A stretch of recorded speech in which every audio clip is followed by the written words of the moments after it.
হাজার বছরের ঐতিহ্যবাহী ঘোড়া দৌড় আমাদের মাছ থেকে হারিয়ে গিয়েছিল। যারা ঘোড়া দৌড় দেখতে চান, এই যে ঘোড়া দৌড়ের মাঠে আমি উপস্থিত হয়েছি। হাজার হাজার দর্শক, হাজার বছরের ঐতিহ্য এই ঘোড়া দৌড় শুরু হবে কিছুক্ষণের ভিতরে। দর্শক সারিবদ্ধভাবে বসে আছে, দাঁড়িয়ে আছে। এখনো যারা ঘোড়া দৌড় দেখতে আসেন নাই, খুবই দ্রুত করে চলে আসলে পরে আপনারা ঐতিহ্যবাহী চোপলা ঘোড়া দৌড় দেখতে পারবেন। হ্যালো হ্যালো সুপ্রিয় দর্শকবৃন্দ,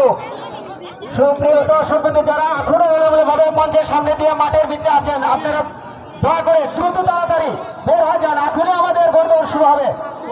যে সমস্ত দর্শক ভাইরা আমি আইছি অনেক দূর থেকে, গাজীপুর থেকে আসছি এখানে ঘোড়া দৌড় দেখার জন্য।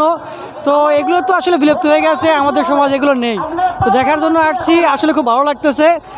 আপনাদের পরিবেশটা খুব ভালো লাগতেছে, দেখে মজা পাইতেছি। ধন্যবাদ।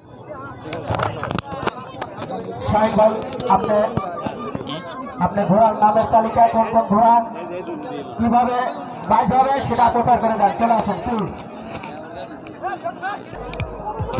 বিভিন্ন অঙ্গ সংগঠনের আপনারা দেখতেছেন ঐতিহ্যবাহী চোবলা ঘোড়া দৌড়ের মাঠের একটি চিত্র।